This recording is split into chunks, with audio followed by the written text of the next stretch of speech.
Disclaimer: this story explores mature emotional themes, including family dynamics and personal boundaries.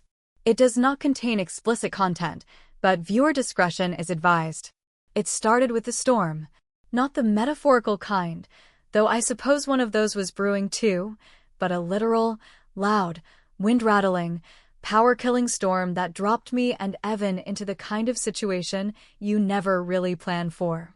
Or want. My name's Claire.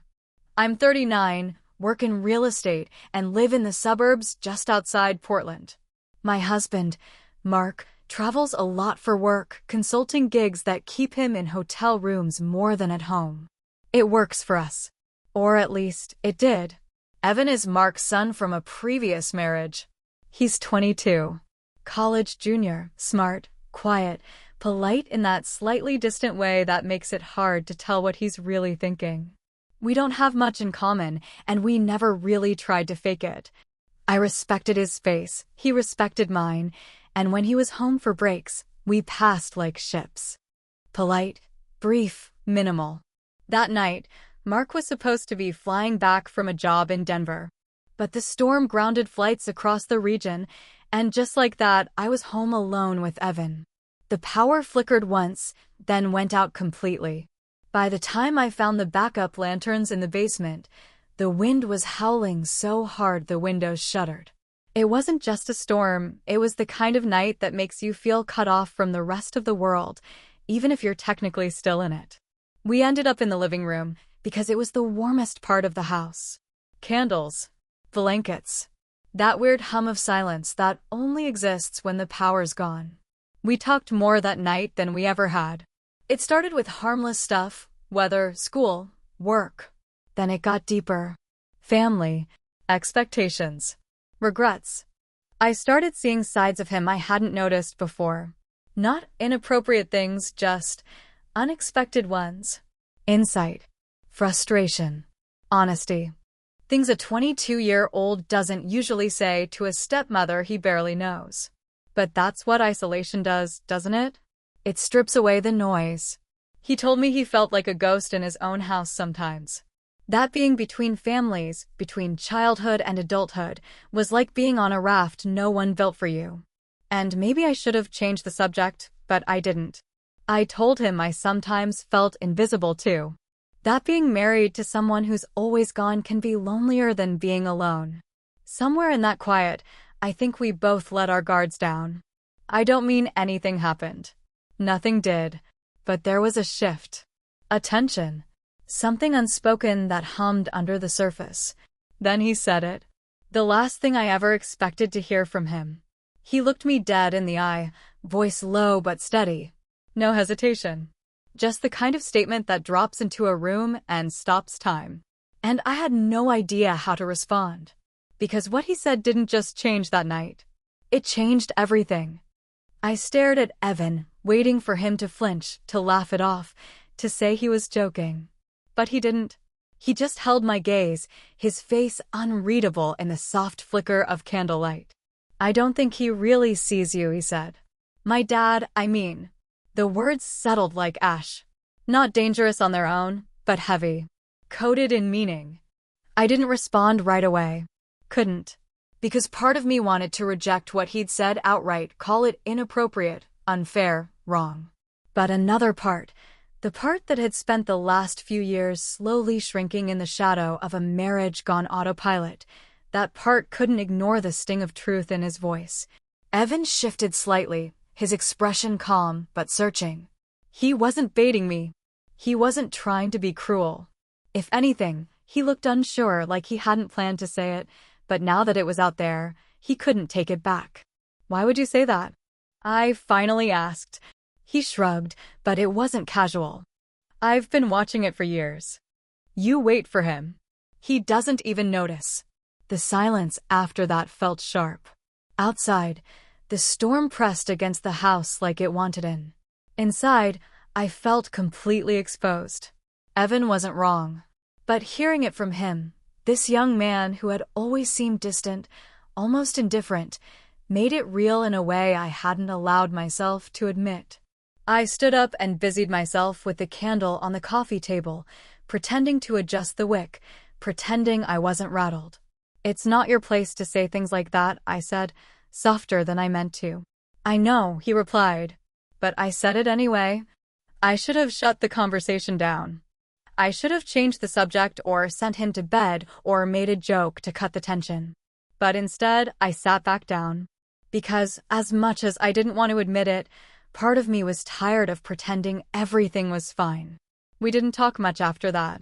Just sat there in the dim light, each of us keeping to our side of the couch, saying nothing. But the air between us had changed. I could feel it, like some current had shifted under the surface. The next morning, the storm was gone. Blue skies, sun, birdsong. The kind of morning that acts like it's erasing the chaos of the night before. But things weren't erased. Just quiet again. Mark called from the airport. His flight was rescheduled. He'd be home by evening. He asked how we were. I said we were fine. When I hung up, I turned to see Evan watching me from the hallway. Not staring. Just watching. We didn't talk about what he said. Not then. But over the next few days, little things changed. The way he lingered in rooms a moment longer. The way he looked at me like he was seeing someone, not just the woman married to his father. And I was seeing him differently too, not as a stepson or a guest in the house, but as someone who had been paying more attention than I ever gave him credit for. I started wondering what else he saw, what else he wasn't saying. There was no line crossed. Nothing spoken again. But the weight of that night stayed with me, followed me from room to room, especially when Mark came home and asked if anything strange had happened during the storm. I said no. "And Evan?" He just looked down, half smiling, and said, "Nothing much. Just the usual." But I knew better. That night wasn't usual. And nothing after it would be. The days after the storm felt off like something essential had been rearranged and no one had bothered to put it back. Evan went back to his usual rhythm, mornings spent upstairs working on class projects, headphones in, eyes locked to his screen. I kept pretending to be busy too. Cleaning drawers that didn't need cleaning, rearranging books, showing houses to clients without remembering much of what I said. But the stillness between us was different now. It wasn't cold. It was charged. Mark came home that Tuesday, dropped his suitcase in the hallway and gave me a distracted kiss before immediately launching into a story about a missed connection and a lost charger. I smiled, nodded, offered to heat up dinner. The usual routine. Evan came down later, quiet and polite as always, but he didn't say much to his father. Didn't need to. The distance between them said enough. Later that night, I found myself standing outside Evan's room, listening to music seeping faintly through the door. Not eavesdropping exactly, but not doing it either. I caught myself, shook my head, and walked away. But that moment lingered. Why was I standing there? Why did I care so much what he was doing? 2 days passed. Then 3. I told myself I imagined it all, that night during the storm, the look in his eyes, the things he said. But then came Friday. Mark left early for a golf trip, some client bonding thing in Bend. He barely looked up from his phone as he kissed my cheek. "Back Sunday night," he said. "You good?" "Yeah," I said. He didn't ask anything more. By late afternoon, the sky had that low, heavy look again. Another storm rolling in. Evan came down to the kitchen just as I was making tea. "Storm's back," he said. I didn't respond. Just poured water into the mugs and slid one across the counter to him. He took it without breaking eye contact. "We're not going to talk about it, are we?" he asked. I froze. "Talk about what?" He didn't answer. Just gave that small half smile again, the one that said he knew I knew. I turned away, gripped the edge of the counter. "Whatever you think happened that night, it didn't." "I know," he said. "That's the problem." The next few seconds hung in the air like a held breath. Then the wind picked up outside, tapping branches against the windows like impatient fingers. "You think I don't notice things," Evan said softly. "But I do. I notice how you talk when Dad's not around. How you smile less when he is. You're not happy, Claire. Haven't been for a long time.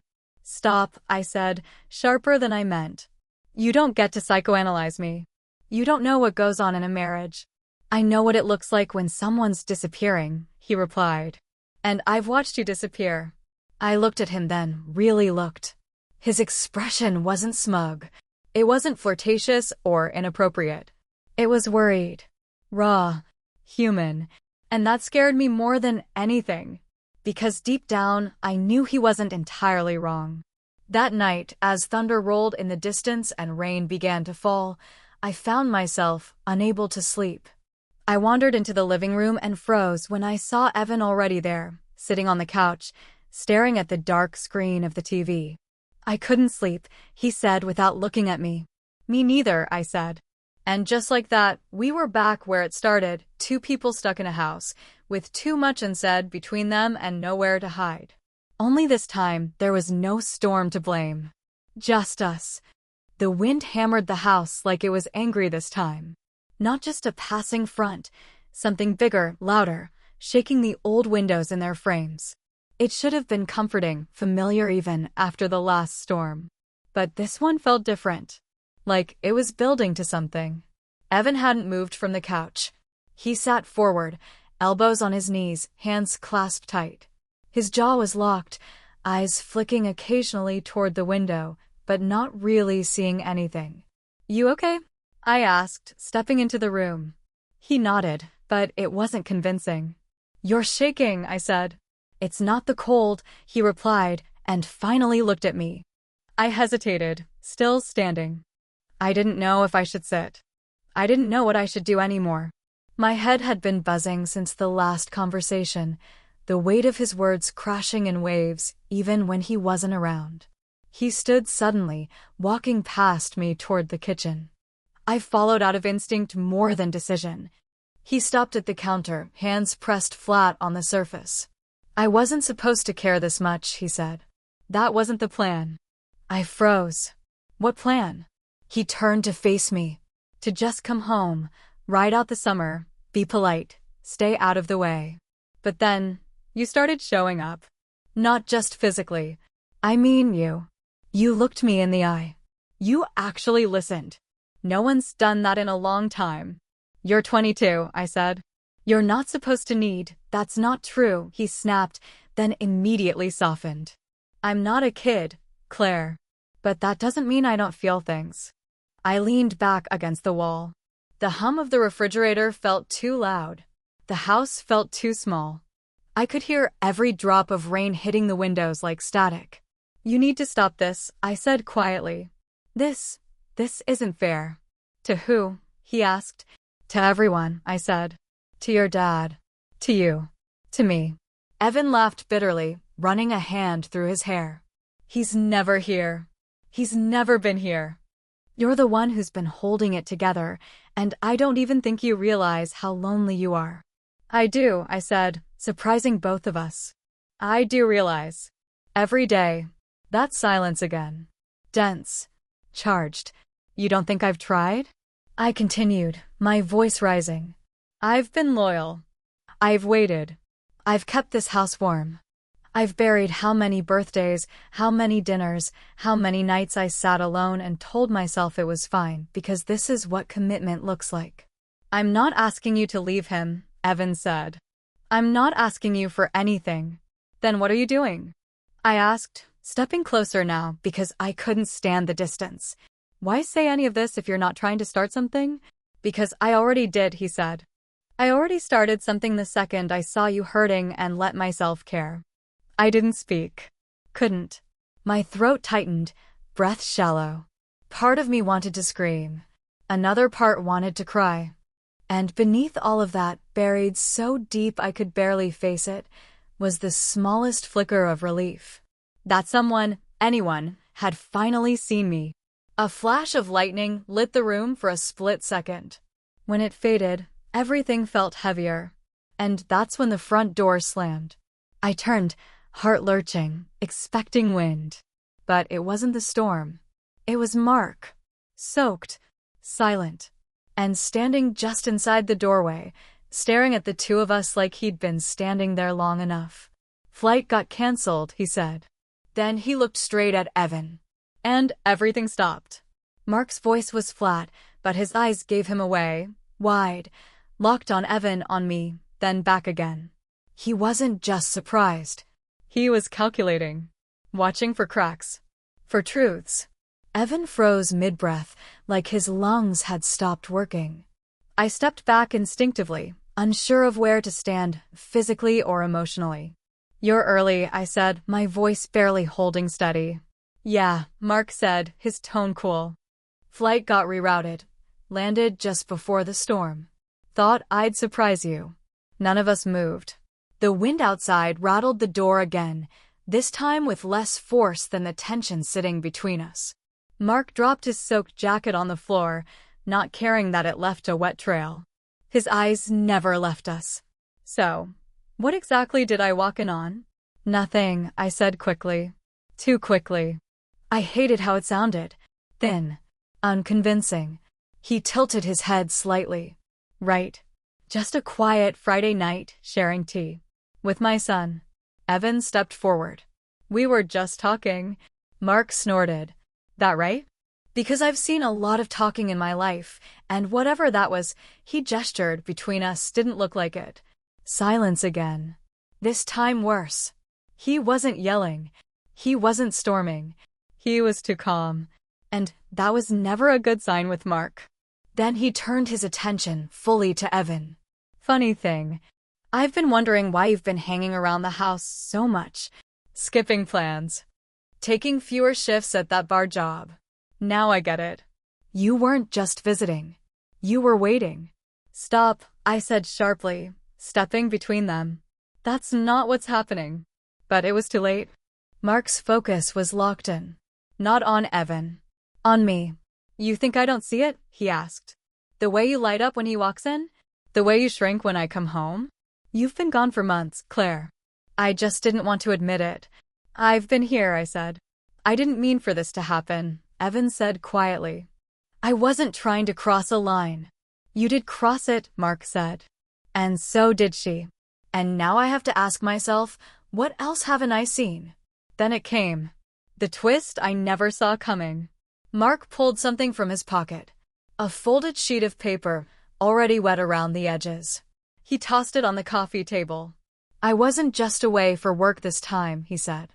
"I hired someone. A private investigator." My stomach dropped. "You what?" "I had a feeling," Mark said. "Not just about Evan. About everything. The calls you ignored. The texts that took hours to answer. The weekends you suddenly needed space. I thought it was someone else. A coworker, maybe. I didn't think it would be my son." Evan looked stunned. "You had me followed?" "No," Mark said coldly. "Her." I picked up the paper. Photos. Grainy, but clear enough. Me. At a cafe. At a bookstore. With someone who wasn't Evan. And, just like that, everything shifted. Because I did have secrets. And Evan wasn't the only one who saw me. Now, all of it was out. And none of us knew what came next. The silence was deafening. Rain clattered on the roof, but inside the room, everything had frozen. Evan stared at the photos in my hand like they might explode. Mark stood firm, arms crossed, the bruised satisfaction of a man who'd waited too long to say, "I told you so." And me, I was trying to breathe. Just breathe. "Who is it?" Evan finally asked, his voice a whisper. I didn't answer right away. What would be the point? Everything had already unraveled. The truth wasn't some explosive secret. It was quieter. Sadder. A slow erosion, not a sudden betrayal. "His name is Dean," I said. "An old friend. We've had coffee. Talked. That's all." Mark let out a bitter laugh. "Right. Just coffee. In 3 different neighborhoods, at hours you never told me about." I looked him in the eye. "And you never asked." That landed. Hard. For the first time, Mark didn't have a retort. He just shook his head and sat down heavily, like the weight of it all had finally caught up. "I knew we weren't working," he said. "But I didn't think you'd lie to me." "I didn't lie," I said. "I just stopped explaining myself to someone who stopped caring." Evan's fists were clenched now, but not out of anger, confusion. Maybe hurt. So what was I? A distraction?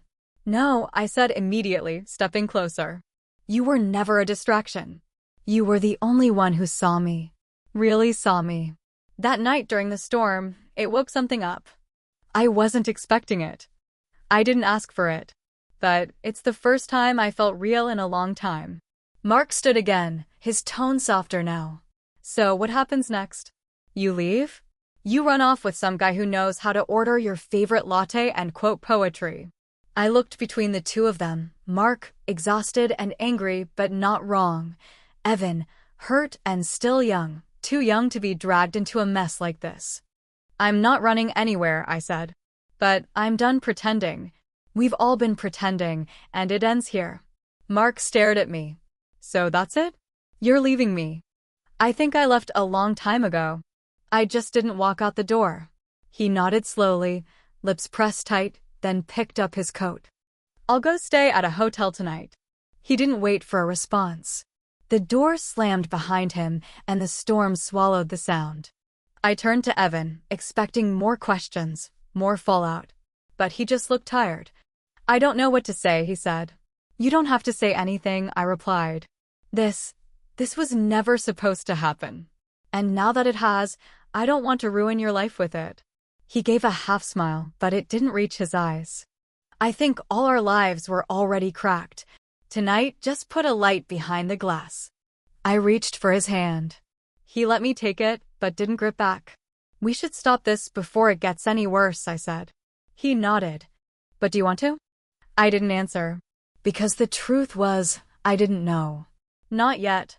Instead, I whispered, we'll figure it out. Separately. He finally let go of my hand. Turned away. As I stood alone in the living room, surrounded by storm and silence, one final thought landed hard.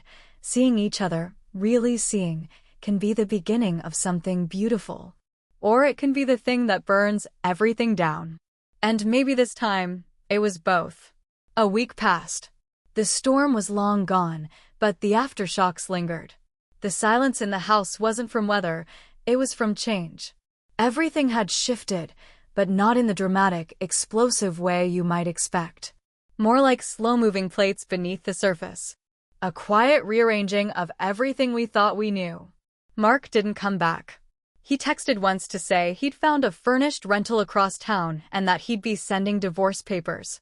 No long conversations, no apologies, no dragging it out. That was Mark's way, businesslike to the very end.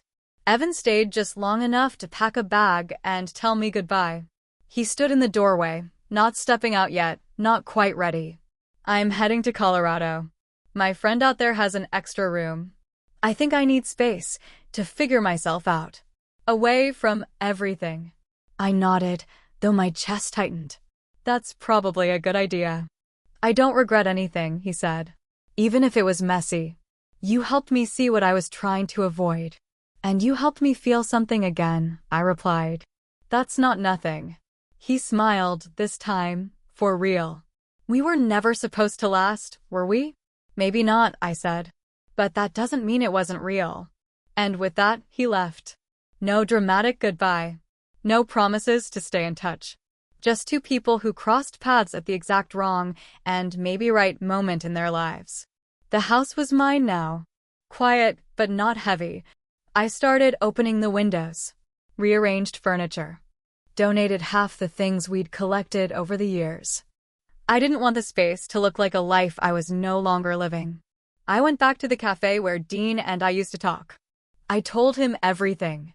And, for the first time, I said no. No to starting something new just because something else had ended. I needed time, not a replacement. Dean respected that. Said maybe we'd cross paths again one day. Maybe not. And that was fine. Life didn't snap into place overnight. It wasn't a fairy tale ending. But it was honest. And in the months that followed, I realized something important. You can lose everything that wants to find you and still find yourself in the ruins. Sometimes storms don't destroy, they clear space for something better. Now, I wake up without checking my phone for missed calls. I sit in the quiet without feeling abandoned. I learned how to be alone without being lonely. I even went back to school, part-time. Something for me, not for a partner. Not for a future I thought I had to fit into. As for Mark, he moved on. Last I heard, he was dating someone new, and I genuinely hoped she got a better version of him. As for Evan, he sent one postcard from Colorado. Just a mountain view and a single sentence. "Thanks for seeing me." That was enough. We all survived it. We all changed. And maybe that's the real story. Not about betrayal or tension or forbidden moments, but about how sometimes life breaks you open so you can breathe again. Did you enjoy the story? What kind of stories would you like to hear next? Drop your thoughts in the comments. We love hearing from you. Make sure to like, share, and subscribe if you want more real, raw, and unforgettable stories every week. Thanks for watching. See you in the next one.